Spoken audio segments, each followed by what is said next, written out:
Well, stop me if you've heard this one before.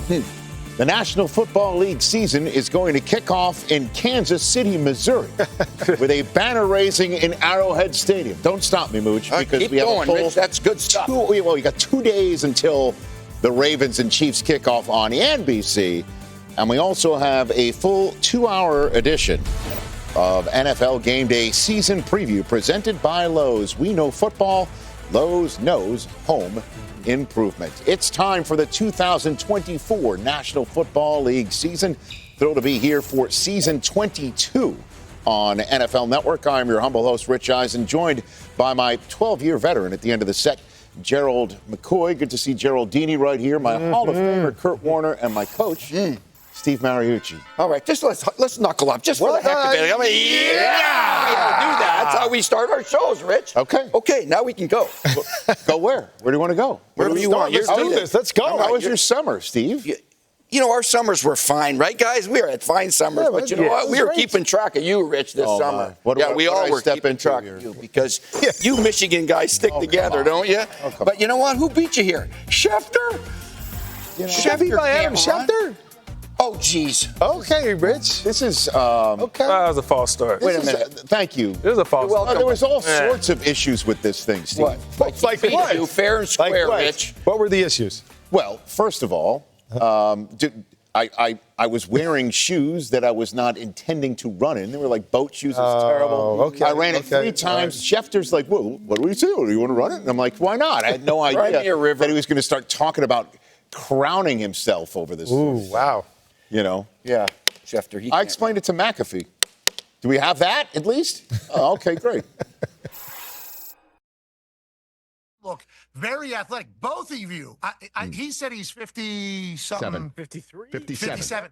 Yeah. How old are you, Rich? You don't have to say it, but how old? No, I'm fine. I don't care. I'm double nickel. He's got 2 years on me. We went to college Schefter's together. older than you. Oh, my God. Oh, my God. He is. And he dusted you. Dusted. Excuse me. No, no. Excuse me. Yeah. Ouch. All right. Oh, well. All right. Listen, You didn't it's pull a also hammy or it's anything. my off season too. That's not my running season. Right, exactly. You know when my running season Yeah, is. you weren't in prime condition. No. We had already run your 40. We'll do a run. I get it, Rich. I get it. When it's time. Well, Next time. I love how they're making it nice here by showing off. By the way, thank you for that promo at the bottom of the screen right there. But I guess we're in mid-season form if we're throwing one of us under the bus right off the bat. This is fantastic. You ready for season storylines? Storylines, yeah. You know, Kurt Warner thought he was Houdini when he played. He's not, because the real Houdini is Patrick Mahomes. But we'll see. Truth. We'll see now if there's enough magic left over there with Patrick Mahomes and the Chiefs for them to do something that never, ever has been done. Never, ever. And that is win 3 in a row to three-peat with Super Bowls has never been done before, right? It's been back-to-back 9 times, right? The Packers and the Broncos and the Cowboys, Steelers, 49ers, and so on. But Kansas City's got a chance now to do it. A three-peat, which is unheard of in this day and age of free agency, the way we're set up. But they got Patrick Mahomes. They got Andy Reid. They got Spags' young defense. That's really good. They just drafted Xavier Worthy, the speedball over there from Texas. This team is primed and ready to go to accomplish that, something that's never been done. That would be incredible if it happened. And you guys all know at this time of year, my eyes are always fixed on the quarterbacks. And not so much in the AFC. You're talking about a three-peat, but there are studs all over the place in the AFC. A little foreshadowing for a segment we're going to do in a little while you're not going to want to miss. But Patrick Mahomes, he's a stud. Joe Burrow, he's a stud. Lamar Jackson, stud. Aaron Rodgers, stud. Allen, Herbert, Stroud, stud. So my eyes are really fixed on the NFC side because I think we all look at the quarterbacks on the NFC side and we go, are there any studs over there on that side? Who's going to separate themselves on the NFC side? Will it be Matthew Stafford, kind of the elder statesman, going back to his second Super Bowl? How about Jalen Hurts or Jared Goff or Brock Purdy separating themselves? Or maybe it's a new young stud like a Dak Prescott or a Jordan Love that separates himself. But a lot of questions about who is going to become that stud in the NFC, and I got my eyes fixed on that, Gerald. Well, I tell you what my eyes are fixed on, Rich. What do you I got? got you. After 13 years of grounded flights, will Aaron Rodgers and the Jets finally soar this season? in spite of having some of the worst offense we've seen in recent memory, this team has won 7 games in back-to-back seasons, in large part due to having a top 5 defense. If any team is a quarterback away, it is the New York Jets. The last time we seen them in the AFC Championship, 2009, 2010. What did they have now? Top 10 defenses. What didn't they have?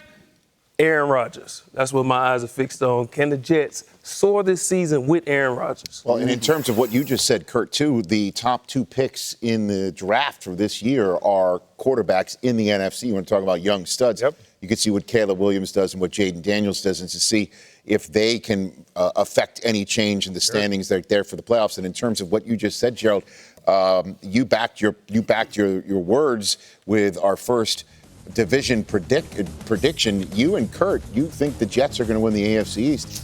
Mooch and I on the Dolphins. Are on the Okay. Dolphins. But nobody on the Bills, who have been A lot of dominant changes atop there. A this lot division. of changes, though. So that's our first division prediction over the next 2 hours of this season preview kickoff show that sends things over to our insiders, the law firm of Garofalo, Pellicero, and Rappaport. Take it away, gents. Thank you very much, Rich, and welcome inside with the insiders. Let's start out in Cincinnati, where the Bengals and Jamar Chase have been in talks on a contract extension that would make Chase one of the highest paid receivers in football. But as of this moment, they do not have a deal in place just yet. Chase has been a hold-in, not a holdout. He has been in the building every day. He actually practiced a couple of times last week. The math is complicated when a player has 2 years left on his rookie deal, not one like Justin Jefferson and CeeDee Lamb. Chase is effectively under contract for 4 more years when you factor in a couple of probable franchise tags. The Bengals have always believed that Jamar Chase is going to be out there week 1 against the Patriots. Zach Taylor has said as much publicly here, but if Chase is not on the practice field come Wednesday, Mike, it becomes really hard for him to get ready to play in that opener. Speaking of the practice week, Tom, if I had told 49ers fans or even their head coach or general manager a couple of weeks ago that Trent Williams and Brandon Ayuk would both get an entire week of practice ahead of the Jets, they would have said, oh, okay, good. Well, that's what happened today when Trent Williams agreed to a reworked 3-year contract to end his holdout. He gets $48 million fully guaranteed at signing, according to his agent, Vincent Taylor of Elite Loyalty Sports. He gets a $25 million signing bonus. Now, there's some fines in there of about $2 million that he's going to have to pay. They can't be forgiven, but that's the price of doing business for Trent Williams, who wanted more guarantees. He gets guarantees into next year, and he's on track to earn about $250 million in his career. That's not bad business for Trent Williams, one of the best, if not still the best, left tackle in the league. Gets paid like it. He is back with the Niners to practice fully, and he's not like a wide receiver that can get a rest every couple of plays. He's going to play the entire game. That's the expectation. They had confidence he would stay in shape, and he did just that. We've been talking about holdouts. We've been talking about hold-ins. Dak Prescott, the starting quarterback of the Dallas Cowboys, is none of those. He showed up on time. He has practice, but there is a very real open question related to his future. Dak Prescott's agent and the Dallas Cowboys have been in conversations for about a month or so, maybe a little more, at about a potential big-time contract extension that, of course, would make him the highest-paid quarterback in the NFL. My understanding right now is the two sides are not close. The clock is ticking. Of course, he is going to practice. He's going to play this season. There's no questions there. But if a deal that would, of course, make him the highest-paid quarterback in the NFL, highest-paid player in the NFL, if that doesn't get done by Saturday, you really have to wonder, is a deal going to get done at all? The stakes, Rich, are as high as it gets for the Dallas Cowboys. If Prescott, who's a free agent after the season, does not get a deal, then he goes into free agency as the highest profile free agent in NFL history. And then, of course, you have to wonder, would he even return to the Cowboys at that point? It is incumbent on the Cowboys to do a deal sooner rather than later. We will see if they actually get it done. Well, thanks very much, gents. And Mooch, you were asking in that last part, can they franchise tag him? And again, they can. But I checked with research. If they franchise tag him, he would be on the hook for $1 gajillion. Gajillion. Yeah. Set a new record. I don't know if they have enough cap space for a gajillion. And it's kind of wild. Here we are in the first week of the season. We're about to be, right? And the echoes of Jerry Jones's comments at the Senior Bowl when he said we're going all in with this team, everybody thought, okay, that means let's see what they'll do in free agency to supplement a team that I think the consensus would say needs some help to maybe get to that NFC Championship game that they haven't been to since the mid-'90s, and then they hardly did anything. They re-signed their guy, or they re-signed CeeDee Lamb, and they are just going all in with just this roster and the coaching staff. So the question is, did the Cowboys do enough to keep up with everybody else? Well, and I think the first part of the question is you have to look at last year and say, well, were they keeping up with those teams last year? Now, in the regular season, of course, but we're talking about playoff times, right? We're talking about the Cowboys having to get back championship games, Super Bowl. And last we saw, they were getting beat down by the Packers last year in the playoffs. So I look at this team and I say, okay, did they get better? If they couldn't compete in the playoffs last year, did they get better, or did the other teams in the NFC get worse? And when I look at the top teams in the NFC, or what we project for this year, Packers, I believe they're going to be better just by maturity alone. Eagles got better, in my opinion. San Francisco going out and signing some of their big names that are key pieces are better or just as good as they were last year. And so I look at the Cowboys and go, where did they get better? How did they get better as a team if they have to be better to compete in the NFC? So I don't see it right now. Losing some key cogs, although veteran cogs, and replacing them with rookie players, I don't see how they got better and are going to step up their game if the rest of the NFC gets better. That team you were just showing, the Packers are the very youngest team in the league, and by virtue of experience, you get better, right? If you just stick together, which they have. But the Dallas, to me, you only get better or worse, right? And I don't think they got better at all.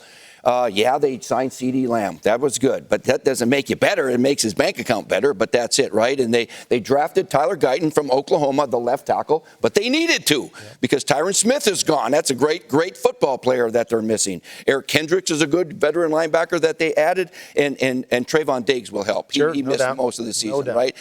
But other than that, and you have continuity with the coaching staff. But, geez, they lose Dan Quinn. I like Mike Zimmer, who replaced him. He's a good coach, but it's a little bit newness with system. I mentioned Tyron Smith being gone, but Michael Gallup is gone, right? Tony Pollard is gone. You got.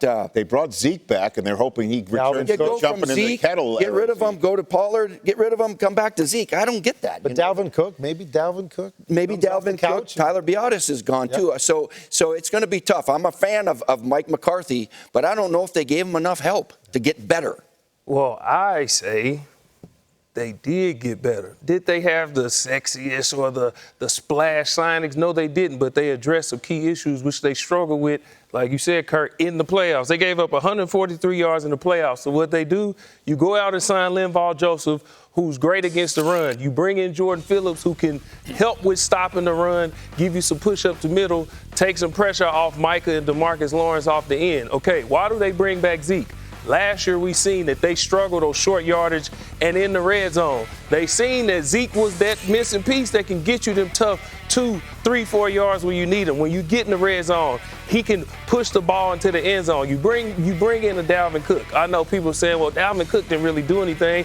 He didn't touch the ball. He had 82 touches all last year. Now you bring in a guy who can be a weapon out the backfield.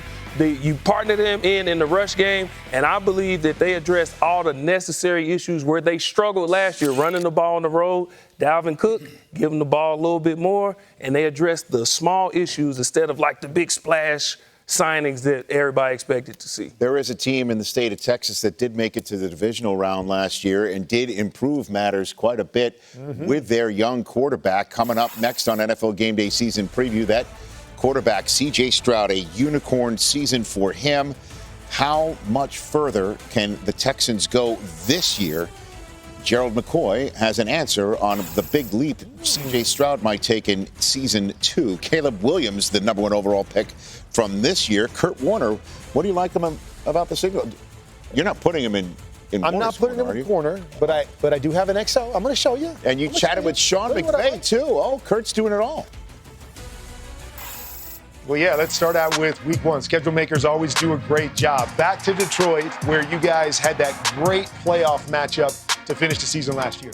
Yeah, what a great challenge. I mean, physical, tough, excellent football team coming a couple plays away from going to a Super Bowl. And that atmosphere was incredible. I mean, they were booing and they were just saying some mean things to me, and it was a great atmosphere. That's what you love about the NFL, the opportunity to go see if you can be at your best, and whatever happens, happens, and let's get back up and let's keep swinging. And so we're going to prepare as well as we can so that we can be at our best on the 8th of September. Only 3 times in NFL history we've seen a quarterback lead the league in passing yards per game and touchdown to interception ratio in the same season. Joe Montana was the first to do it in '89. He won the Super Bowl that year, named the game's MVP for the 3rd time.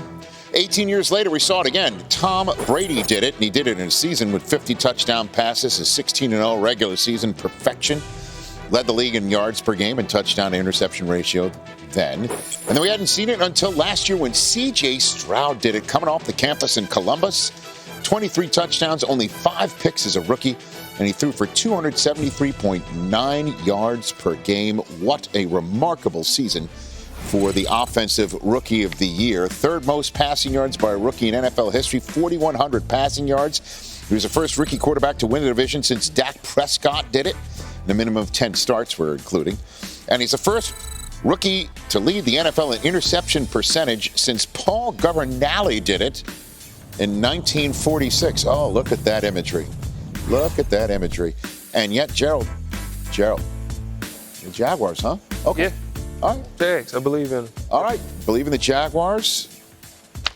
The rest of us are taking the Texans to repeat as AFC South champions. Which team this year can take a Texans-like leap? By that I mean we saw what the Texans went from 2nd overall on the clock to winning the division, making the divisional playoff round. Which team do you think can have a similar leap in 2024, Gerald? I'm going to jump out of the AFC and jump into the NFC, and I'm going to go with the Chicago Bears. We know what they did with Caleb Williams, but I don't want to talk about that. I'm going to leave that to Kurt. I love defense, and what this defense did at Week 9, they acquired Montez Sweat, who ended up leading this team in sacks with 12.5. But from that point on, they gave up the 6th fewest points and led the league in interceptions. They're going to have a dynamic offense, but to go along with that, I believe this defense is going to be one of the better defenses in the league, and they are going to be a key reason why this team takes a Texans-like leap, the Chicago Bears. And then, of course, the concept of Caleb coming off the campus at USC and doing what Stroud did last year, a lot of that is supported by the surrounding cast that the Texans do have around, that the Bears have around Caleb Williams. And as you can see, it's been a while since we've seen a Bears quarterback throw for 4,000 yards in a season. Only active franchise to never have a quarterback with 30 more touchdown passes. We have to show a cold Jay Cutler to, illustrate that statistic. Caleb Williams, as you can see, is coming in the league off of a terrific college career. And, oh, my goodness, as if the Patrick Mahomes comparisons are not enough at the pro level. Colleen Wolfe, take it away with Kurt. All right. Thank you, Rich. Look, the expectations, they are through the roof for Caleb Williams. He is understandably so in a great situation, though, for a number 1 overall pick. We usually don't see this type of thing where he goes to a team that had 7 wins last year, all of these playmakers around him. What is realistic? What do people need to pump the brakes a little bit here? Well, I think we have to. I mean, the first thing, as Rich is, you're comparing him to Patrick Mahomes. I mean, pump the brakes there. Yeah, I mean, he's just a rookie. But then we're just coming off a piece. I know we're coming off a piece with C.J. Stroud, who had an incredible rookie year. And so now we're all of a sudden going, oh, well, okay, if it's not Patrick Mahomes, how about C.J. Stroud? But let me just say this. You know, one of the big questions coming out of USC was, could he see the field? Could he play from in the pocket? Let me show you some of the things I saw in preseason. Looking to the right, all covered up, works back in the pocket all the way back to his left-hand side, makes the big throw to DJ Moore for the first down. Really well done. You see the pocket presence. Here's another one. We're coming back. We've got a deep over and a post. Keep my eyes on this middle safety. If that middle safety hesitates at all, stand in the pocket, deliver down the field. He does exactly that. He gets the safety to jump, lays the ball out there, got to make this catch. One of those playmakers will make this catch in the regular season. And then he's got the playmaking ability. We talked about Patrick Mahomes-esque. These are the kind of things. I would have liked to see him just take the quick out here. But no, I'm a little too talented for that. I'm going to go for the big throw down the field. You see, on the move, a special type of thrower. So, saw some really, really good things in preseason. But I'm not ready to say he's going to be Patrick Mahomes this year or even C.J. Stroud. But I do expect him, with those weapons around him, to have a very, very solid rookie year. So offensive rookie of the year or MVP? Yes. Let's not go with the MVP, but we'll be in the conversation, I think, for Rookie of the Year. I'm so excited to see the Bears play the Lions this year. We have to wait until Thanksgiving for that game. The Lions, they've won 22 of their last 30 games since that 1-6 start 2 seasons ago. They rank top 5 in all of these major categories. Cynthia Mooch, where do they go from here? Well, Coach, these are two of your favorite teams in the entire National Football League. Have the Lions done enough to surpass the 49ers to become the class of the division? Lions surpass My Lions. Your Lions Yes. against those 49ers. Not yet. Just slow your roll. Also your Lions and your Niners. Slow your roll just a little bit. You know what? They're a great team. They met up in the championship game. We expect a lot from both of these teams. But think about it. The Lions had a 17-point lead at halftime in this game, in the championship game. But they're too young to hang on. Just like the Packers were too young to hang on against this veteran 49er outfit. But you know what? They had 22-8 the last 30 games. There's only a couple teams that are better than them lately. One of them are the 49ers. And the Niners have gone to 7 championship games since 2010. And the Lions, first time, they're like the new kids on the block, right? First time in 33 years. So anyway, good team. They're not surpassing these guys yet until they beat them. And you know what? They might this year. Okay, well, I'm going to show you my homework here for all the division winners and the playoffs. So you can double check it to see if you like my top 7, which are the Eagles at the top.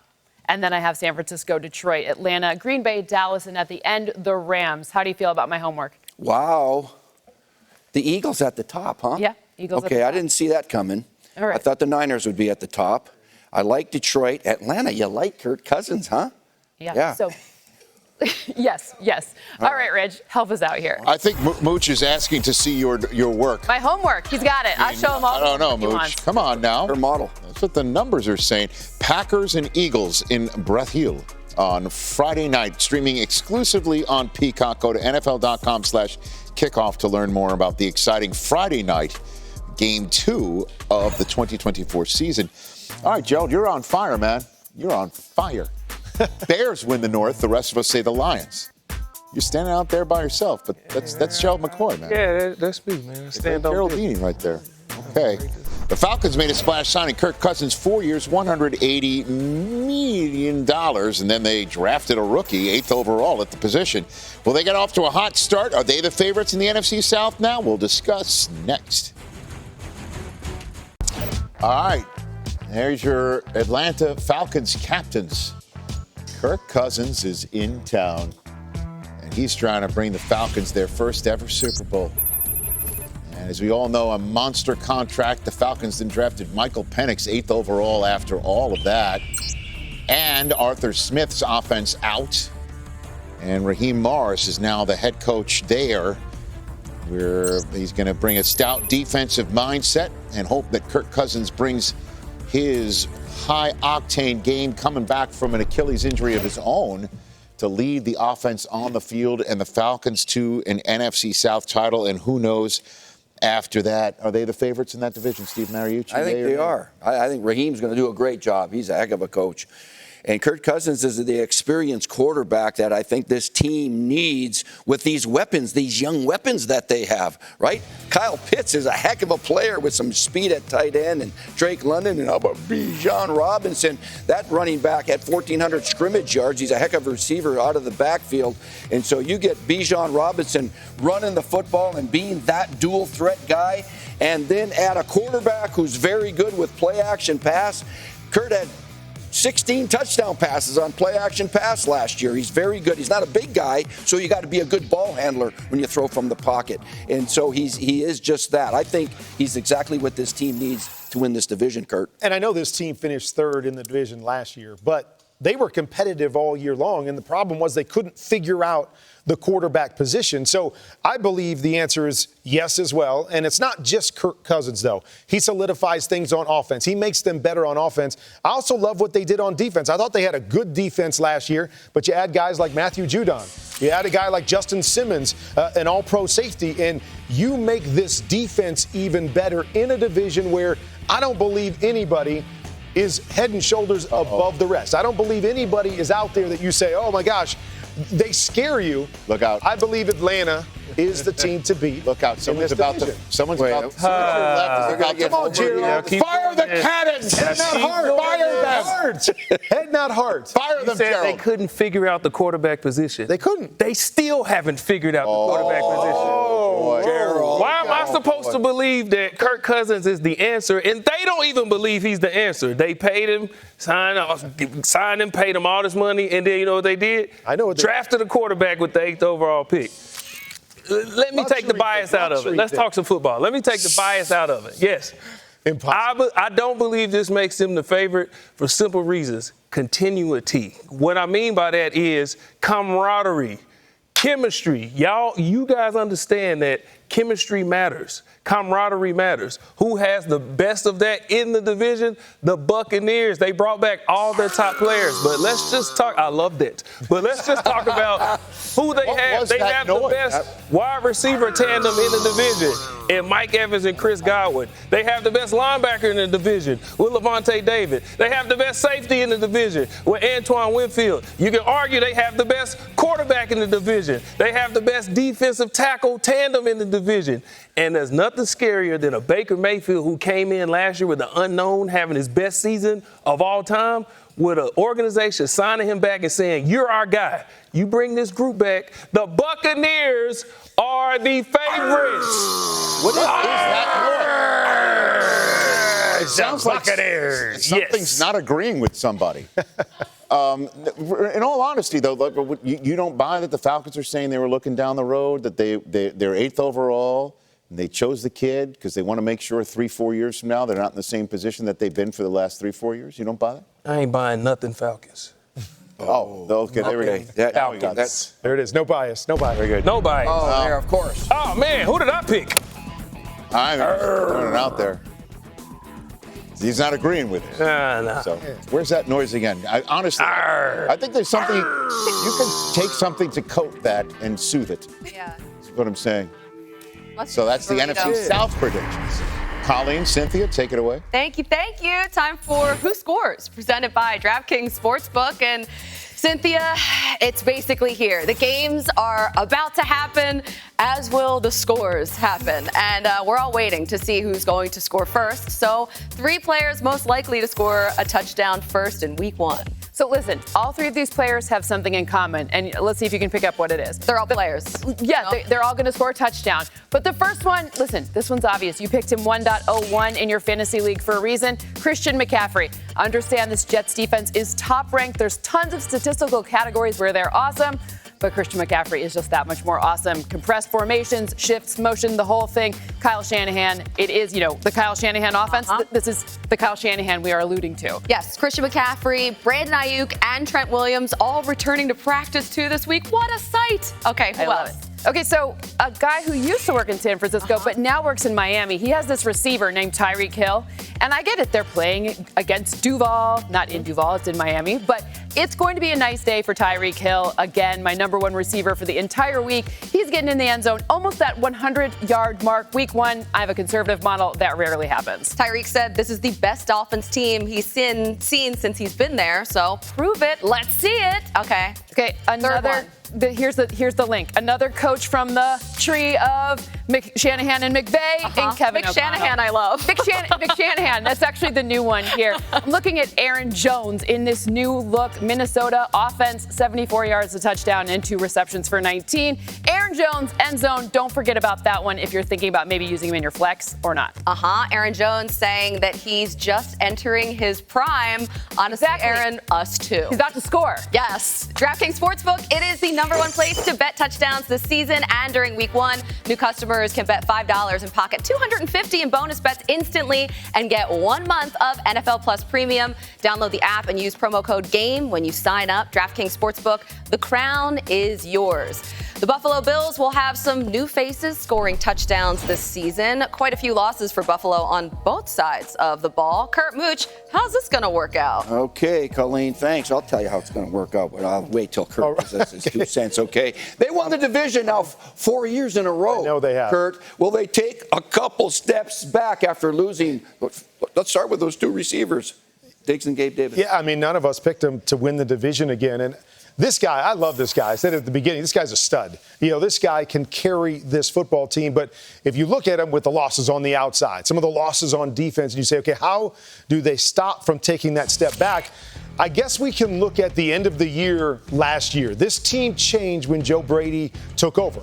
They were a run-first type football team, giving it to James Cook. More ball control, more underneath type throws than trying to push the ball down the field. And so that, to me, with some of the issues as they work out some of those issues on defense, to me, has to be the formula, Coach. If they're going to stay in the mix in a really, really good division, it's going to be about 17, of course, but I think it's got to be about those other guys and playing a different brand of football than they've come accustomed to. Yeah, we don't often talk about the coaches often enough, really, but you're right. They made a change during the season, and boy, it proved to be beneficial. It did. Joe Brady's offense was 6-1, winning games and predominantly with the run game. Yeah. James Cook was terrific. 4th in the league in rushing. And then, of course, you mentioned that guy had 15 rushing touchdowns. That's more than you had in high school, college, and pros put together, I think.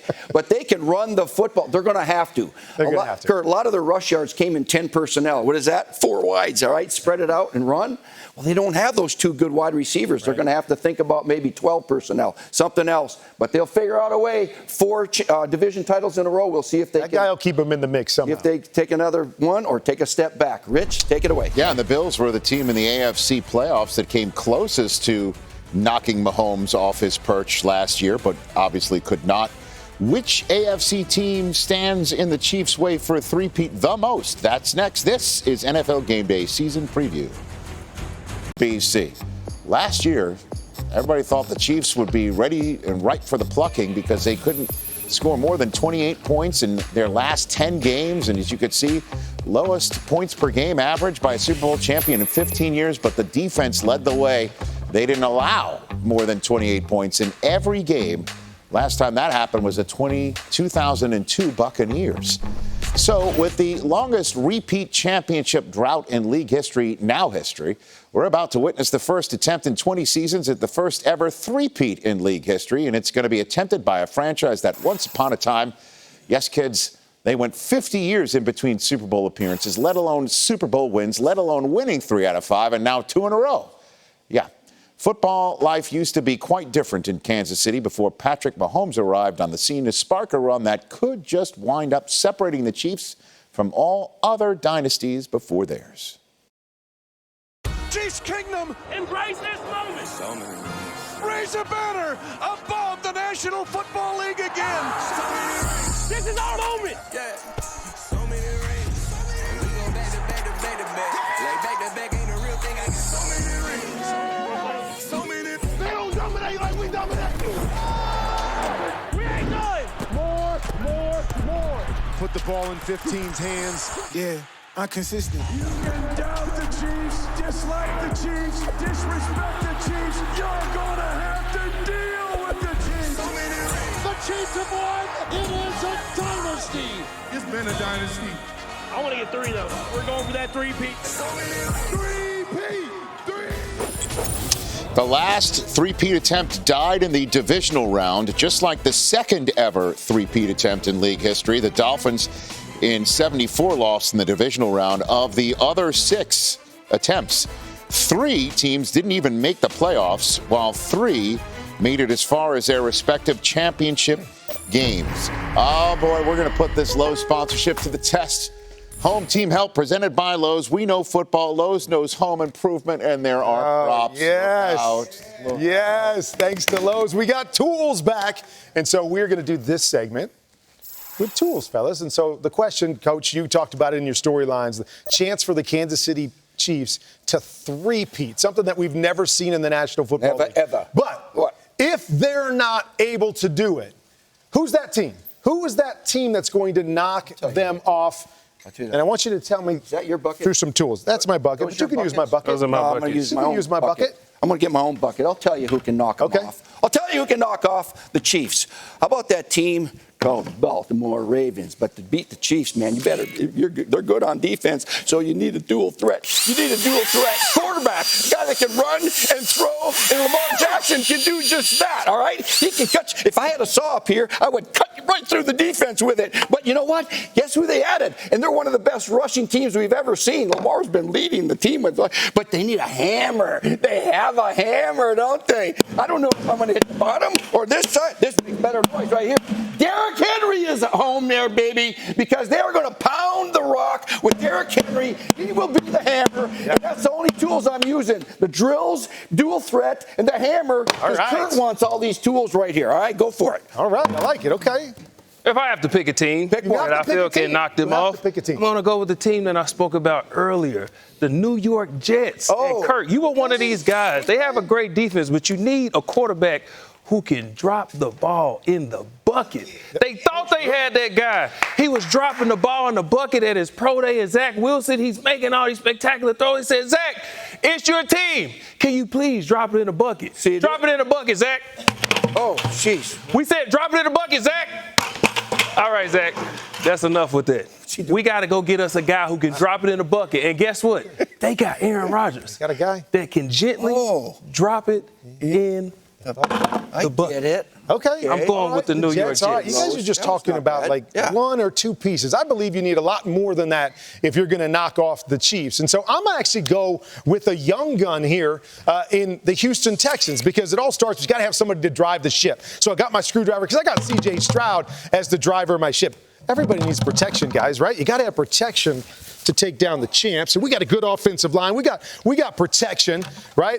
Well, I got my homemade shovel here because we're going to do some digs in as well. Add a little bit of digs here. And I told you at the top of the show, every contender needs a quarterback killer, a.k.a. a stud finder. We went and got Daniil Hunter to be our stud finder. And so I'm going to take all those things and use my mixing stick, and we're going to mix this thing up. And we got a chance with all these pieces to knock off the Kansas City Chiefs. Rich, what do you think? Great goggles. Seriously. Thank you. The goggles look That's great. protection. Oh, looks like I'm doing it myself. A little DIY here with the Bengals on the AFC North. Ooh, all right. Three, you guys say it's the Ravens. You know how it feels, Rich? Well, actually, you don't know how it feels because I'm going to be right. All right. Just saying. Welcome to the team. Good to see you, Colleen Wolfe. Watching Kurt Warner back away from Mooch as he was using the power drill was maybe my favorite part of the show already. I don't know, Gerald in those shoes with the tools, it was just, that was incredible too. I might have to borrow some of those tools. All right, let's get into the entire AFC. We just saw their picks for the division, for the AFC North. How about your picks for the entire AFC playoffs? How do they shake out? Well, I agree with the consensus about the Ravens atop what could be the hardest division in all of football. But my number one seed is, again, the Chiefs. I don't think I've ever had it three-peat. However, their schedule is quite favorable. In my adjusted metric for strength of schedule, they have the 10th easiest schedule, so that does help boost their odds. And then, of course, I have three teams from the AFC East making it into the playoffs. Ooh, my God. Well, listen, I mean, the last time the AFC East had three teams in the playoffs was when? 2001. Where were we? We were in high school. And where was Mooch? Mooch. Probably in college. He was in college.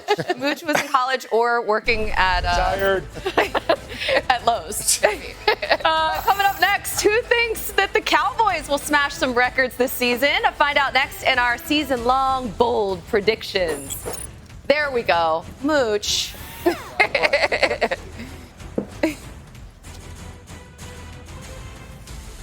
NFL Game Day Season Preview is presented by Lowe's. Let the Lowe's app help you make the right calls every time. Lowe's knows home improvement.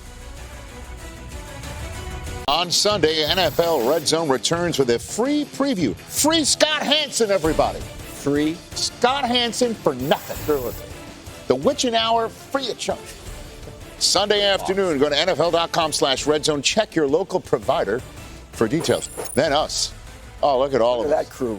This is the only place where I'm as tall as Gerald McCoy. Right there. That's a hoax. There's a few of us that are standing on an apple box for this. Colleen is as tall as... The following segment is for entertainment purposes only. Viewer discretion is advised. It's time for Bold Predictions. All right. Bold predictions for the season. Steve Mariucci, let's get one right. Literally I was going to say that. Let's just get one right. Guess who has the record? Oh, boy. Why am I looking at that guy? Because you're about to smoke him. He's the only quarterback in history, NFL history, to lead the league in his second year in passer rating, passing touchdowns, and completion percentage. Yeah, right there. I do this and dun. Kurt Warner, okay? Right there. All right, congratulations. Thank you. Also, not only that, you won the Super Bowl and MVP Super Bowl and then MVP of the season. That was 1999, like you were partying like 1999. Well, yes, the best thing that he did, though, Rich, is he beat my Niners for the first time after we pounded you guys 17 in a row, all right? And we beat you. Yeah, then you got us, okay? Congratulations, okay? Now, so who's smashing it? Boldly predict that a guy named C.J. Stroud is going to see you with completion percentage, touchdown passes, and passer rating, and also add passing yards in a season. He's going to smash your great record for a second-year quarterback. I told you, a big fan of C.J. Stroud, and I'm going to kind of stay in that vein. And I talked earlier about the young guns, the young studs in the National Football League at the quarterback position. So we've got 13 guys under the age of 27 that will be starting this weekend in the National Football League. Now, the most young guys under 27 years old that have thrown for 20 touchdown passes or more in a season is 11. I'm saying my bold prediction is all 13 of these guys, all 13 starters this weekend that are 27 years old or younger will throw for 20-plus touchdown passes this year. That's a lot. My bold prediction for the season. Yes, sir. CeeDee Lamb got paid, so he's happy. Paid. Dak did not get paid, so he's not happy. And the last time Dak Prescott was wanting to get paid and was not happy, he had the best season of his career in 2019, 4,900 yards. I boldly predict that Dak Prescott will break the single-season passing yards record, and CeeDee Lamb will break the single-season receiving yards record in the same season. I boldly predict that they both will break the record. Cowboys fans is happy. How about them Cowboys? Well, I honestly thought you weren't going to go Dak. You were going to go Kyler for a full Oklahoma Sooner segment right there. I really thought you were about to do that. Yeah, well, that's down the line. We got a whole season. Yeah, we got lots of time. We got time. Pressure. We talk about pressure in the media. Who's under most pressure to win it all? Dak or Aaron Rodgers? At least make a deep playoff run.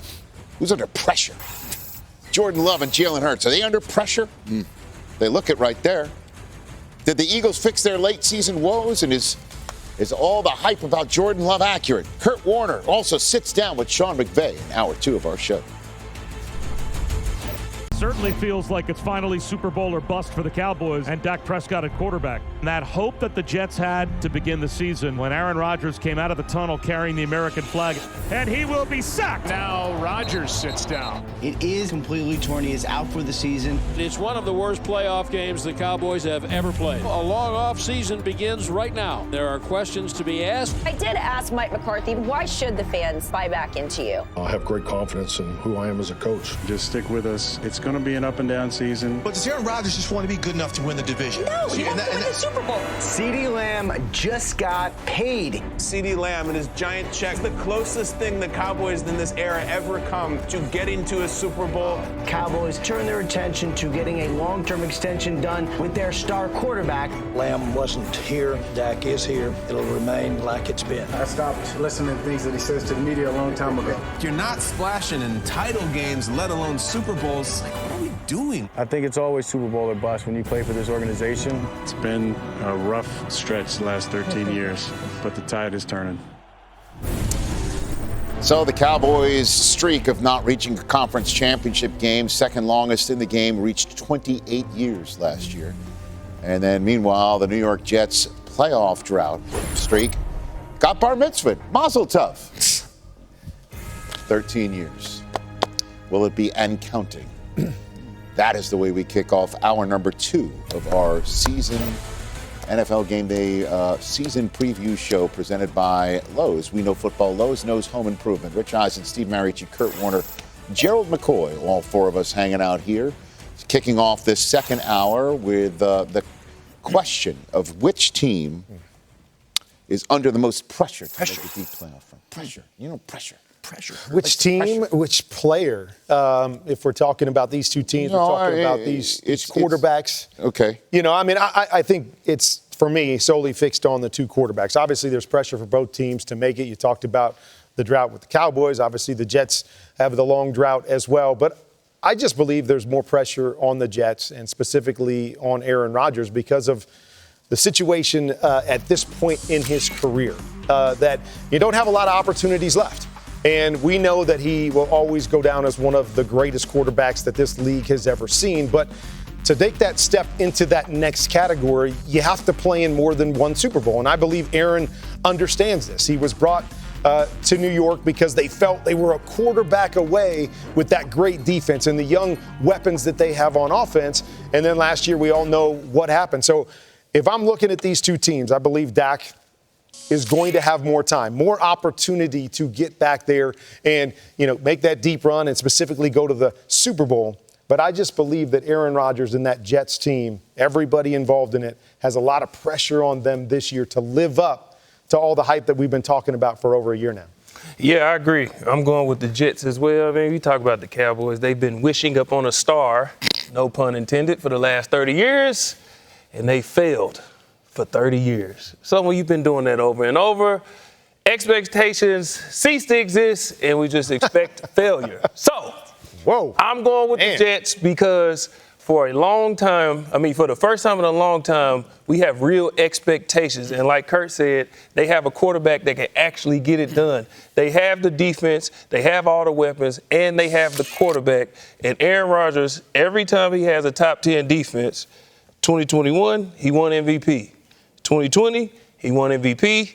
2010, he won the Super Bowl. Winning MVP is great, but for Aaron Rodgers' legacy to be sealed, he has to get to and win another Super Bowl. So I say the pressure is on the Jets. Those are all good points, guys. But you know what? With Aaron Rodgers and his window of opportunity and the Jets and all that, yeah. But you said it yourself. It's been 3 decades, right? I coached in the last time they played in the championship game. I was with the Packers. It's like Michael Irvin and Dion and those guys in Detroit. Long time ago. So to me, come on, there's pressure on Dak. He doesn't have the contract. He's got to bring this team to the promised land.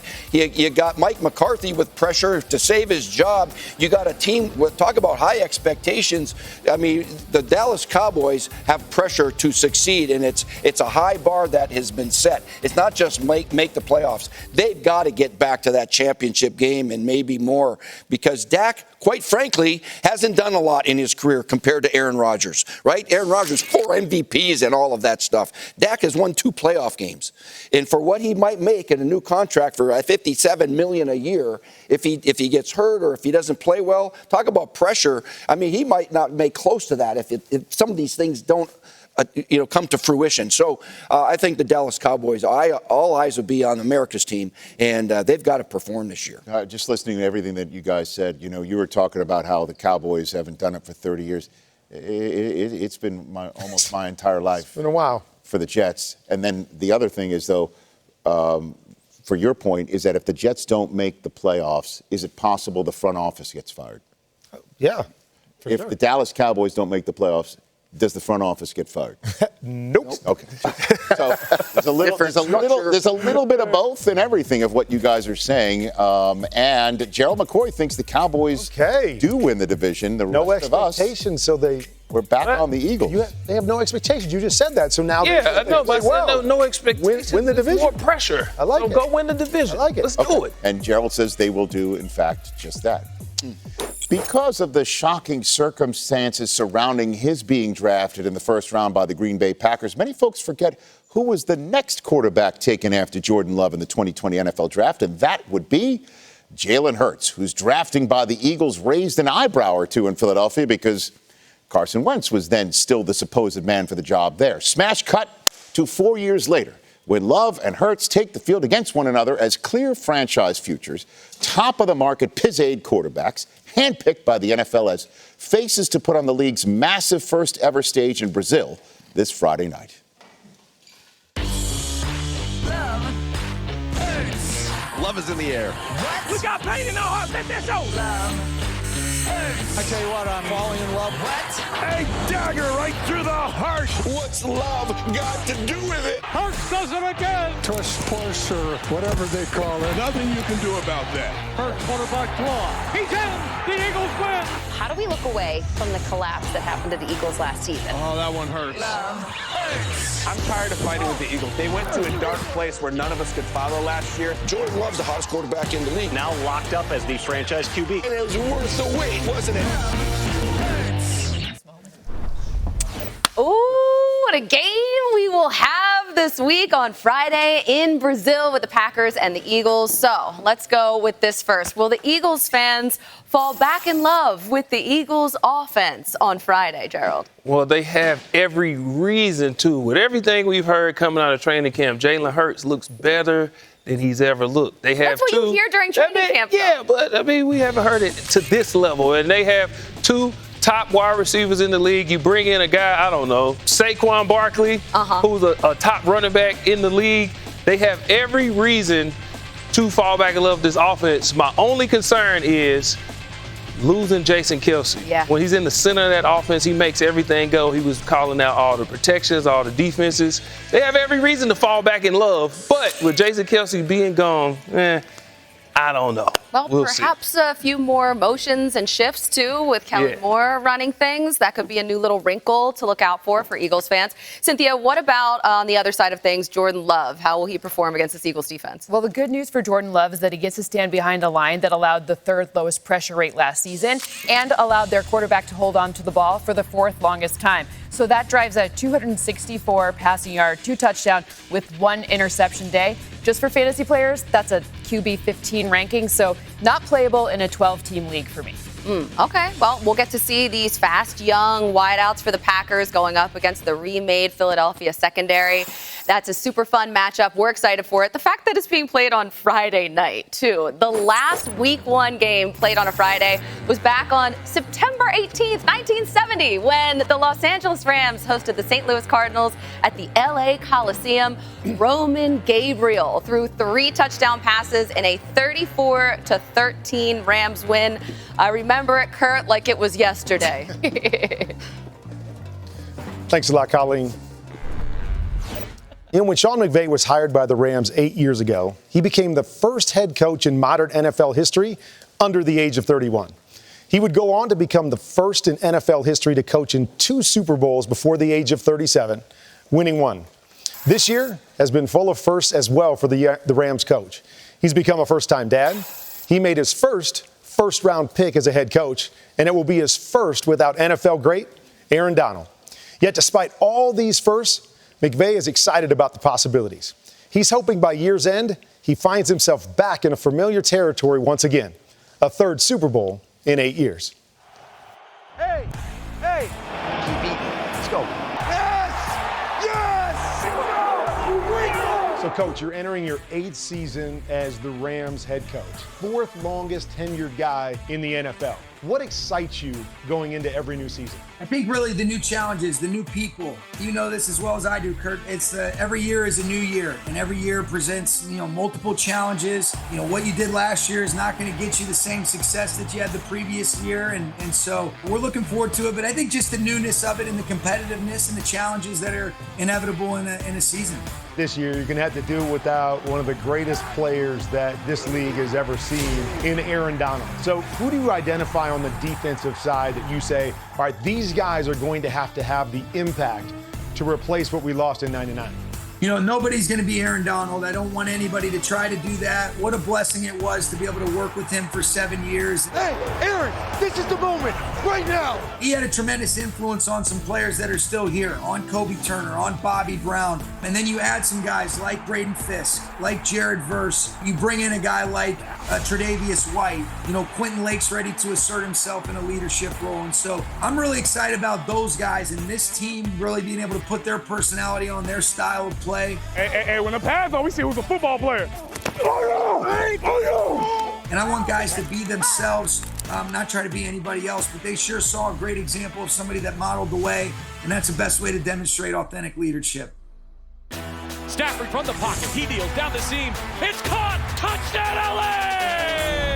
You definitely have impact players on offense, starting with your quarterback in Matthew Stafford. I don't think he's often enough mentioned as one of the best quarterbacks in the league. Do you believe that he gets the respect that he deserves? No, I don't think so. I'm right there with you. You know, the way he plays the position, how quick his brain works, his ability to be able to activate all parts of the field with his arm. I thought he really did a good job of being able to extend plays with his legs, too. I jokingly say, he's been playing tennis. He looks like Alcaraz navigating the court. We always say those who know, and the people that are around Matthew on a daily basis, and they understand what he enables us to do. And I'm sure grateful he's our quarterback.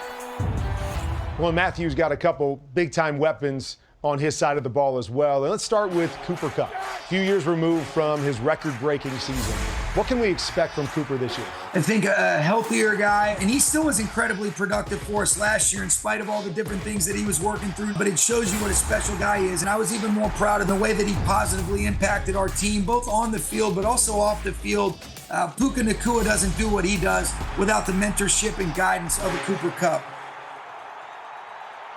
Matthew Stafford returns to the Motor City with the Los Angeles Rams. Week 1, schedule makers always do a great job. Back to Detroit, where you guys had that great playoff matchup to finish the season last year. Yeah, what a great challenge. physical, tough, excellent football team, coming a couple plays away from going to a Super Bowl. And that atmosphere was incredible. They were booing, and they were just saying some mean things to me, and it was a great atmosphere. That's what you love about the NFL, the opportunity to go see if you can be at your best, and whatever happens, and let's get back up and let's keep swinging. And so we're going to prepare as well as we can so that we can be at our best on the 8th of September. Well, the NFC West is our 7th division that we have predicted on this show, and we finally have consensus. All 4 of us think the Niners repeat. The Rams obviously would think differently, and as you can see, that's their house behind us. Oh, God, I remember this moment. I was in our old digs. And then one year we inhaled helium to try and predict which teams would be out of the playoffs. Wait till you see what we do this week. That's coming up next. How did it feel to have Justin back out there practicing today? Great. It felt like the music should be playing. I didn't ask for this. Before the team's preseason finale, several players got stuck in an elevator. The players were there for about 2 hours. Wish I could have been there with those guys. But Justin Herbert was. I heard you call my name. Justin! We see him saying crazy things like being born. It was like coming out of the womb. It's comfortable and it's safe. And now you're out, you're born, lights are on, it's bright. Voices of angels, maybe. It's biblical. There's an angel on your shoulder. No, I'll leave the analogies to him. My job is to throw the ball, so that's what I'm going to worry about. The guy is just a beast. Ball in the clouds. Nice. How am I supposed to live? You got to. Just missed that elevator. Welcome back to the National Football League. Okay. Jim Harbaugh doing it all. Can he plus up the Chargers 7 wins like he did the Niners when he first came to the National Football League? That would give him 12 wins and definitely put them in the playoffs. And every year, 34 years in a row, we've seen at least 4 new playoff teams in relation to who did not make it the year before. There were 6 new playoff teams in 2023, which, leads us to our annual segment here in our NFL Game Day season preview show. So recently, here's what we're going to do to kick out a playoff team from the previous season and replace them with a new non-playoff team. Now, recently, Patrick Mahomes amazed everyone with behind-the-back passes and a dizzy bat and blindfolded football toss that you see here. So that got our producers to thinking, unfortunately. Thank God. What if they had us do that to try and predict who's in the playoffs and who's out of the playoffs, but with a pinata instead? So as you can see, everybody's got, some bandanas on ready to blindfold themselves and to try to decide which teams are going to make the playoffs and miss the playoffs in 2024. By the way, as you can see, I'm bandana-less because somebody has to, You want one? No, I do not. I think we have some extras. No, I'm good because somebody's got to keep this segment on the rails. What could go wrong? Sorry, Gerald. I am predicting a changing of the guard atop the NFC South. As we mentioned earlier, I say your Bucs are out. and the Falcons are in. So that's the way that we start with our former Buccaneer Gerald McCoy. Ben McWilliams, bring in the wiffle ball bat right here, if you don't mind. You're going to take 3 spins around the bat and explain why you're putting a team in, and then Ben is going to direct you to your pinata. In the spirit of pinatas, I want to wish my niece Callie a happy birthday today. Uncle loves you. Now I'm going to make myself. Now I'm going to make myself look really crazy. Pull down. Here we go. All right. This year, I have the Chicago Bears because they drafted a generational talent in Caleb Williams. They brought in Keenan Allen to partner with DJ Moore, a first top 10 wide receiver. That's 3. Great run game.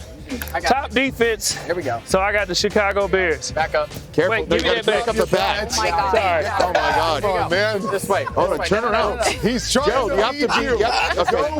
Ben, you've got to be. Take cover. Ben, you've got to take more charge of this. He is a large man, Rich. All right, ready? And start swinging. How many attempts do we get? Oh! Come on. He's going to take out the Rams? Really not. Taking out the Rams. Well, you're not really Yes, I am. I'm trying to take out the Rams because Aaron Donald is no longer there, and they will find out what life is like without him. Did I take him out? No. Okay. Do they stay in if he does that? All right, there we go. Ladies and gentlemen. Okay. All right. I don't know if we thought this thing through. The pinata could actually I'm going to need that bat. last long. Can we All right. maybe give these some... Colleen, you're up next. You're All up right, next. here we go. So I am, okay. This is odd. You're going to take the Cowboys out of the playoffs. It's That's so strange. weird. Wait, so first I need to say who's going in. This bat's a little low. Spin. So, all right, we're just going to spin this way, and I'm going to hold the bat. Guys, all right, here, how about this? There we go. So listen, I'm putting the, wow, I'm dizzy, and I'm already dizzy. So the Vikings, they are going in the playoffs, and it's because Kevin O'Connell and Justin Jefferson will absolutely raise the floor of Sam Darnold. And year 2 of that defense, they were already so good. Brian Flores, what a great job. Where am I? Start swinging. There you go. I'm taking the Cowboys out. All right, that's enough of that. I'm completely unmoving. Yes. There we go. All right. Good job. All right. Mooch is wondering, is there really candy in this thing? Yeah, get it out of here. Okay. Next up, Kurt. Really All right. All right. Like this. Here's your. All right. Mine's easy. I feel a little sick. We got a top 10 defense, and we've got Aaron Rodgers. We're going to the playoffs. We're the Jets. We're going to the playoffs. I got you, Kurt. Okay. Here we go. All right. Ready? Okay. No. Here we go. See, exactly. Right foot. All right. Left foot. All right. It's like you've had one too many. All right. All right. And start swinging. And I hate to do this, but I don't believe there's 3 playoff teams from the East. So it was between Miami and Buffalo. And I love Josh Allen, but I am knocking the Bills out of the playoffs. All right. Wait. Oh, stop. Oh, you know.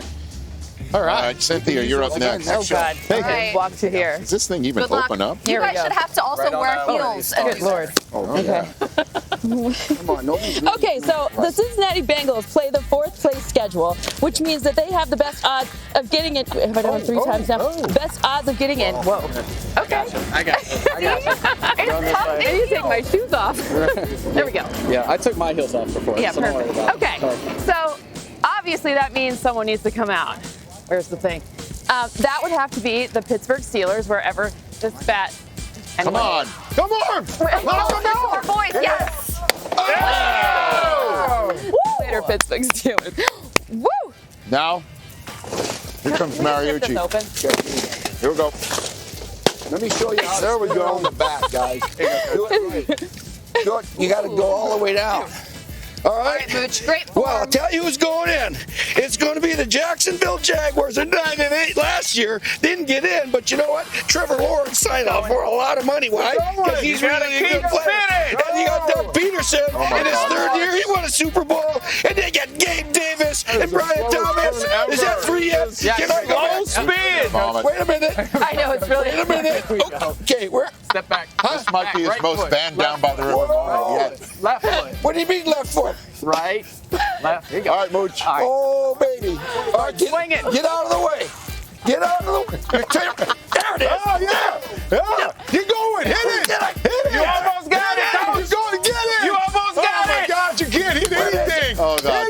touch this thing. I don't think on the ground. It's on the ground. Oh, my gosh. Oh, no. That's terrible. Want some candy? I'll take it before anybody else gets it. Thank you. Man. All right, so let's recap this thing right here. And there we go. I think all the pinatas survived.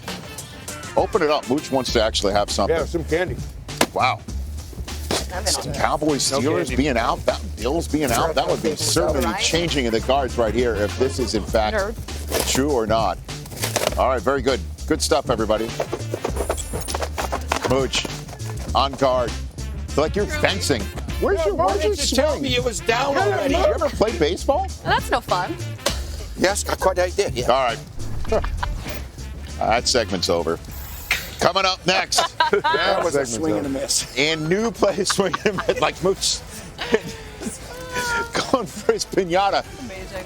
We got new faces and new places. What's going on with that, Mooch? We will update you on our thoughts there when we come back. Ooh, yes. That's some good candy in here. Thank you.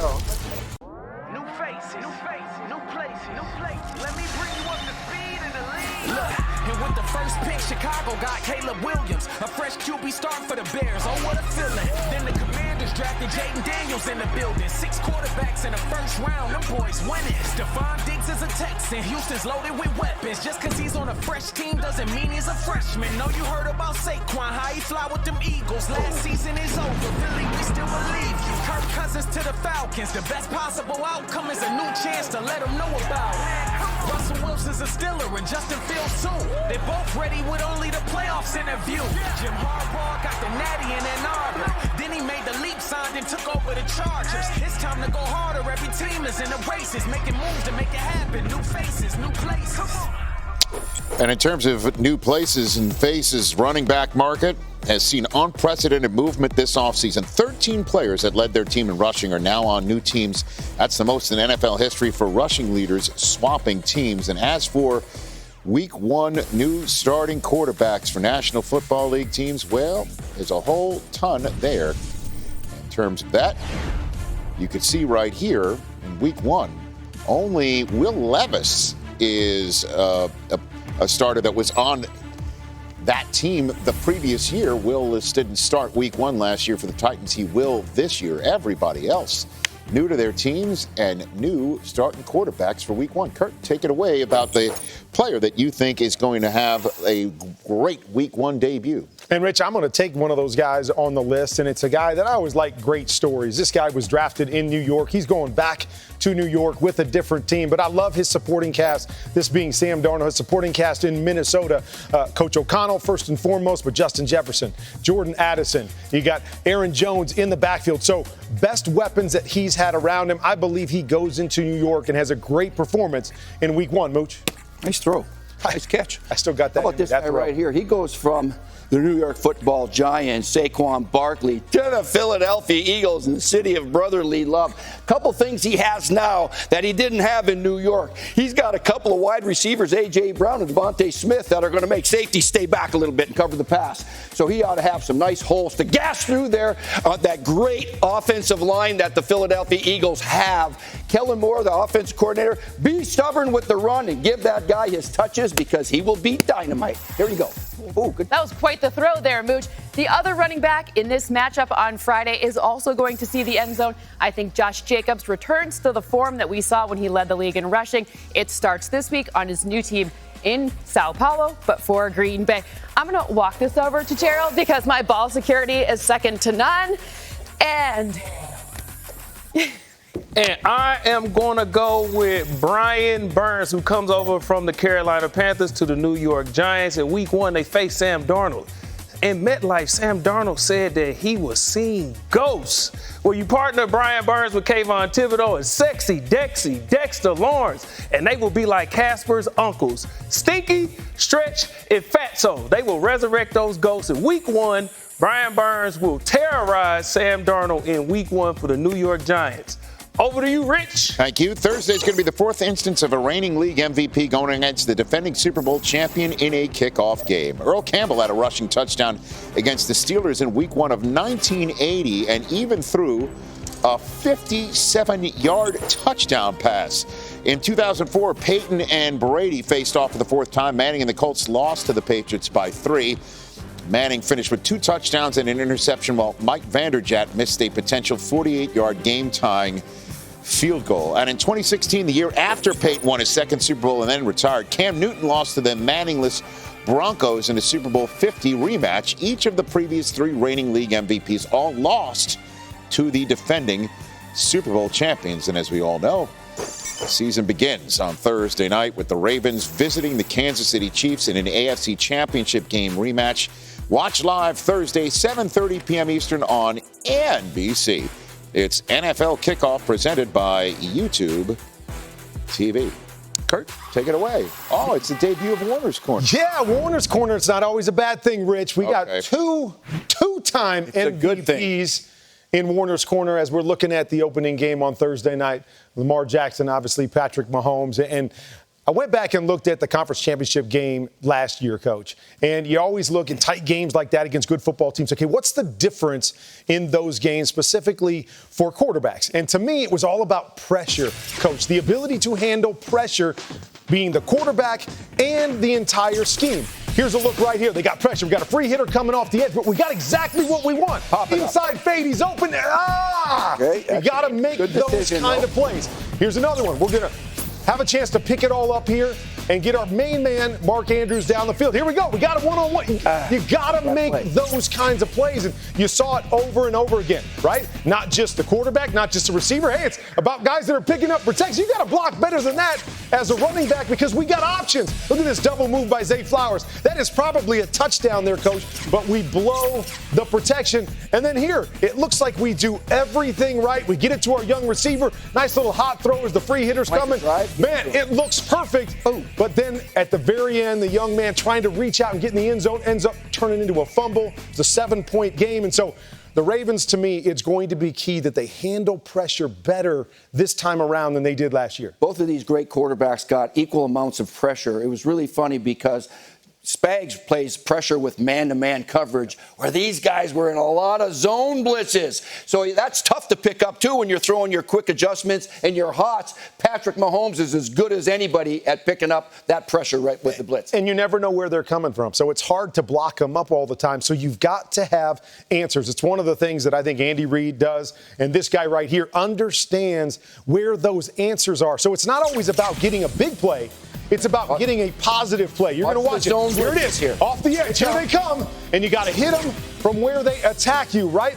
See pressure, attack pressure. Right here, just a quick wide receiver screen. But look, we're getting positive yards. We're moving the chain with those quick throws and not sitting back and holding it. Here's another one. Going to bring pressure from the right-hand side. Only 3-4 yard gain right here, but I see it. I understand. Free hitter, get the ball out of my hands. Let my playmakers make plays for me. Here was one at the end of the half. They were just on the edge of field goal range. They bring pressure, try to knock them out. Nope, I got an answer. Boom, give it to my main guy. And even in this situation, Coach, this is what I love about Patrick Mahomes. Looks like a free hitter. Offensive line does a great job of coming off, but I don't have to throw it hot because I understand how much time I have. I hold it. I drill my guy in between 3 defenders for a big chunk play. They just did an excellent job of having the answers, knowing the answers, and making positive plays when those pressures came. All about handling the blitz, and so these guys are terrific at it. Now, they're going to play early in the season. Chances are they're going to play late in the season, right, in the playoffs. And whoever can handle that blitz, they've got to advance in the playoffs if you're a Baltimore Raven, right? He hasn't won very many playoff games. This guy, 15-3 in the playoffs. That's the difference about these two magnificent quarterbacks and their careers. Playoff success. No doubt. Can't wait for this one, Rich. We'll be there. Yes, indeed. Calling this game. Oh, good. I know you'll be able to handle the pressure. No idea you were throwing the ball at me. And by the way, off camera, I caught it. I know you did. Well, you throw a very catchable ball. We think the Chiefs, lockstep, are going to repeat as AFC West champions as we have now completed our predictions of all 8 NFL divisions entering 2024. Jaden Daniels and Malik Neighbors hooked up 14 times for scores in LSU last year. Now they are NFC East rivals. When we come back, we see which rookie in the NFC East might perform best. That's next. With the first pick in the 2024 NFL Draft, Chicago Bears select Caleb Williams. Caleb throws on the run. Touchdown! the best quarterback in the country. Washington Commanders select Jaden Daniels. And there he goes again. Jaden Daniels, he's got another touchdown. The New England Patriots select Drake May. May taking a shot to the end zone. The Atlanta Falcons select Michael Penix Jr. The left side, Penix. Touchdown, Michael Penix. J.J. McCarthy. McCarthy gonna throw on the run. Touchdown. Bo Nix. 6 quarterbacks in the first dozen picks. Bo Nix, give me 6. And that night in Detroit, we started asking the question, how many of these 6 in the first dozen picks are going to be starters week 1? And the answer is half of them. The injury bug got J.J. McCarthy during the preseason, and the Patriots are being patient with Drake May and Michael Penix Jr., as we would all expect, not starting in favor of Kirk Cousins if Kirk Cousins is healthy, and he is. Colleen, take it away. All right. Thank you, Rich. So, Kurt, you are a Hall of Fame quarterback who didn't start your first season in the NFL because why again? Can you jog my memory? Because there was some other guy in front of me, was right? the reason in here, Rich? But also, you were a veteran quarterback who was in front of a top 5 rookie quarterback. So you've been in both situations in that room. So looking at the decision that the Patriots made to not start Drake May, do you agree with it? Well, I think every situation you have to weigh all the factors. You got to weigh the young quarterback when he comes in and understand what kind of player he is. Some guys can handle going through some growing pains a little bit better. I think you have to look at the room or the situation and go, okay, where is our team? Is our team set up to allow him to have some success? And then I think the third factor is it's always easier to go to the young guy than to put the young guy in and see struggles early and try to figure out what you're going to do. So all that being said, I believe New England is making the right decision. I don't know if they have the locker room to be able to support a young quarterback as they go through struggles. I'm not sure who those playmakers are around him. I'm not sure what they can lean on there. They've got a veteran guy in Jacoby Brissett. I believe that the right move is start there, see what the success looks like early. If it's not going well early, then it's easy to go, okay, now we're growing as a team. Let's put in the young guy, give him some reps, situation that I was in New York. Very similar to that, right? Not a great team to start the season. So it was like, okay, at some point, we're going to go to this guy. We're not really going anywhere this season. Let's let him get some reps, and then 2-3 years down the road, he'll be ready to go when the rest of the team is ready to go. Especially if the offensive line has some issues. You want to make sure that the protection is correct. Of course. And to make sure that you protect your rookie quarterback for now and the future. All right, Rich, I'll send it over to you to talk about another rookie quarterback. Well, on draft night, Drake May was conventional wisdom that night as the least pro-ready. And in terms of the most pro-ready, Michael Penix Jr. was mentioned as one. Heisman Trophy winner from last year being the other. How do you expect the Commanders' offense to look with Jaden Daniels week 1 and beyond? I'm really excited for this. And Dan Quinn's new team, look at that guy. He's a defensive coach. I hired him out of Hofstra, Rich, and when he was a kid. All right. But you know what? This guy is going to have some growing pains. He'll show us that he's a rookie at times. But he's also going to show us that he is the future of this organization right here. He's going to be the Commanders guy for a long, long time. Cliff Kingsbury's coming in there with an offense that's suited for him. If you want to look at the style of offense, take a look at Arizona with Kyler Murray over here.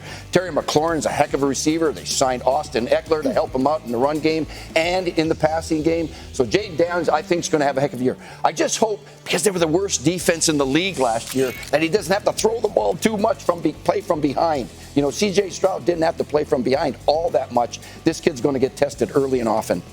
I have 3,800 rushing yards projected for Jaden Daniels, actually 338.72 if you want to be precise, in part because I do have him throwing quite often from behind. However, you mentioned those comps with Cliff Kingsbury and the coaching staff there. So you do have a lot of those rushing potential there, too, with some 590 rush yards, 5 rushing touchdowns to go with 20 passing touchdowns. A really, really nice rookie season for Jaden Daniels based on who he was in college and the system around him now. And then his top 2 receivers made it in the first round as well. Brian Thomas, the Jacksonville Jaguars, and then just a couple picks later, when the Giants were 6th overall, Malik Neighbors is now a New York Giant, and we've seen the Giants reach into the LSU receiving corps before, and Odell Beckham Jr. had one of the best receiving seasons by a rookie receiver in recent memory, and certainly for the New York Giants in their history.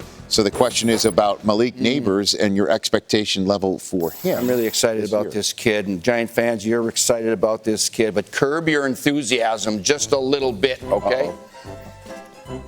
Wow. Yeah, because there is going to be some times where you go, geez, I wish we would use the kid more. Daniel Jones hasn't had a 1,000-yard receiver. They need a number one in the worst way. He's got to be that number one. Slayton and Robinson are the other guys. But Daniel Jones, for a variety of reasons, injuries, up and down seasons, offensive line, you name it, I just hope that the kid gets enough chances and opportunities and targets because he's a heck of a player. I have about 130 targets coming his way, maybe even more, which is a very large number. And catching 91 of those for over 1,000 yards, 1,084, and 5 trips to the end zone. This guy's a field stretcher. He's a difference maker. And the fact that you mentioned those other receivers aren't quite the number. He's the number one right away, baby. He's number one. He will be the number one right away. We're building to a crescendo at the end when we all predict the Super Bowl for this year. For the moment, though, here are our predictions for the MVP of the 2024 campaign, and we are all over the map. I think Joe Burrow returns with a chip on his shoulder and with a vengeance. Mooch likes Mahomes, Kurt, C.J. Stroud, and Gerald is all in on the Jets. He thinks Aaron Rodgers wins MVP again. Again. Number 5. Kirk Cousins is on the move. 4 years, $180 million. This is a great opportunity. It's a great organization. Saquon Barkley heading to the Eagles. Since becoming to Philly, but nothing but love. Sean Payton sends Russell Wilson packing. The Bears have traded Justin Fields to the Pittsburgh Steelers. Russ is QB1. It's really about setting the tone every day. The Bears are acquiring Keenan Allen to give Chicago a lethal 1-2 punch. With the first pick, Chicago Bears select Caleb Williams. 6 quarterbacks in the first dozen picks. To quote Rambo, they're all gone, sir. There's a new highest paid receiver in the NFL. I think we might have got a deal done. First Devontae Smith, now A.J. Brown. Jalen Waddle, the latest wide receiver to get paid. I'm not going to lie, I made it a little bit more difficult than it needed to at the end. This is something that I've been waiting for, and I'm going to make sure that we're working to where we want to go. Jared Goff signing his 4-year contract extension. Now I'm more driven and more fired up to bring a Super Bowl to this city. Trevor Lawrence now matching Joe Burrow as the NFL's highest paid player. Sign the name on the thing, so it's done. It's official. I'm just very blessed and very fortunate that I've been able to use football to help my family with the kind of money that I've been given. CeeDee Lamb agreed to terms on a contract extension. I'm ready to go ball now. Wow, maybe that could be the end of Dak in Dallas, and there's no extension coming. I think it says a lot if it is or if it isn't. Lamb wasn't here. Dak is here. It'll remain like it's been. I stopped listening to things that he says to the media a long time ago. All right, it's time for our first hurry-up offense of the season. 90 seconds on the clock. 60 seconds. Oh, pardon me. 60 seconds on the clock. First up right here, let me make sure I got Mooch. Belichick won 5 games in his first season in New England. Will Gerard Mayo win as many? No. Kurt, the Bills have won at least 10 games in 5 straight. What about this year? Yeah, right. Gerald, the last time the Jets won 10, Sauce Gardner was a freshman in high school. Will they win at least 10 this season? Yes. Mooch, the last rookie number 1 overall pick to lead his team to double-digit wins was Andrew Luck in 2012. What about Caleb this year? Ooh, no. Kurt, Sam Darnold's never had a 20-touchdown pass season. What about this year? Yep, he does. Gerald, Jalen Hurts has had at least 10 rushing touchdowns in 3 straight seasons. What about this season? No. Mooch, it took Marvin Harrison Sr. 4 years before he had at least 83 catches. What about Junior this year? He does that this year. Kurt, will Joe Burrow set a Bengals franchise record and have his 3rd career season with 4,000 passing yards? Yes. Gerald, Myles Garrett has averaged 13 sacks per season in his career. More than that this year or no? Yes. All right, we're in midseason form. We left time on the clock. Oh, man, easy. Time on the clock. Easy. 3 seconds. All right. Coming up next, we make our Super Bowl 59 predictions. Will the Chiefs three-peat? Any of us picking the Chiefs to three-peat? Niners get back. Mooch is going to go chalk, yay or nay? That's coming up. This is what you dream about as a little kid. I think everybody does whenever you want to be a football player. There is a back-to-back Super Bowl champion. Those are the challenges you live for this game. Hey, everybody. With NFL Plus, catch all the action and stream live, local, and primetime games on mobile devices all the way from the regular season through the playoffs. Sign up today at plus.nfl.com. Subscription required for NFL Plus. I cannot stress this more. What? Terms and conditions apply. Oh, Like my you gosh. can't look at me and say, I had no idea about terms and conditions. All right. Okay. For instance, terms and conditions about actual or heights do not apply. Nope. Gerald, you've really shrunk. You have shrunk. What happened this offseason? I've grown. Retirement. Me who's grown. I mean, look at Ian Rappaport just lurking. Ian lurks. Colleen, are you taller than me? Game day morning, week 1, Not baby. right now when you come into the studio. 10 a.m. Eastern time. All right, everybody. It's time for Home Team Picks presented by Lowe's. We know football. Lowe's knows home improvement. Mooch, you're lone wolf. What? Wow. What? Nobody, the Ravens, and nobody has the Packers. Wow. In Brazil. Whoa. Nobody has the Packers. Terrible. Trying to win this pool. But do it. Yep. Come on. Okay. Packers are going to win now. How much time till we're off the air? How much time? You have 90 seconds. We got to get to this. Let's go. I am predicting a three-peat for the first time in our lives. Well, what's the matter? Over the who? Lions, but I get it. I am not. I just believe in the Chiefs. I still do. You know, the Niners and the Chiefs met up twice already, and the Niners are winning both of those Super Bowls that they lost by 10 points. This time I say they hang on and win this thing. Oh, my gosh. This is the time of year where all these fan bases have hope. So give them some hope, not just the same two. I'm going to go Texans over Eagles because I believe both of those teams got better this offseason. Okay. There's some folklore about the colors of the Super Bowl logo and the teams that So go. you're going Chiefs-Packers? I'm actually going Chiefs-Eagles, and the Eagles win this one. And there's green and there's red. So I'm pretty happy about this. You know, Eagles, Texans, Cynthia. Colleen. I think you're very smart, and I love your pick. I kind of wish that I was making that pick, but since you already did it, I will do something different, and I will take your Lions. Ooh, all right. The Jets. I like what it. a Super Bowl this will be. Yes. Gerald, finish this up. Hey, leave that right there and flip it. I'm going to take the Jets winning the Super Bowl over the Lions. All right. Personally. Lions make the Super Bowl in 3. That would be something else. Time for some football. Great job, everybody. Let's figure it I'll out. see you all bright and Good to early be Sunday, back. and that includes you. Good to be back. That'll wrap it up for this edition of our season preview here on NFL Game Day. Enjoy the kickoff, everybody. NFL Game Day season preview is presented by Lowe's. Let the Lowe's app help you make the right calls every time. Lowe's knows home improvement.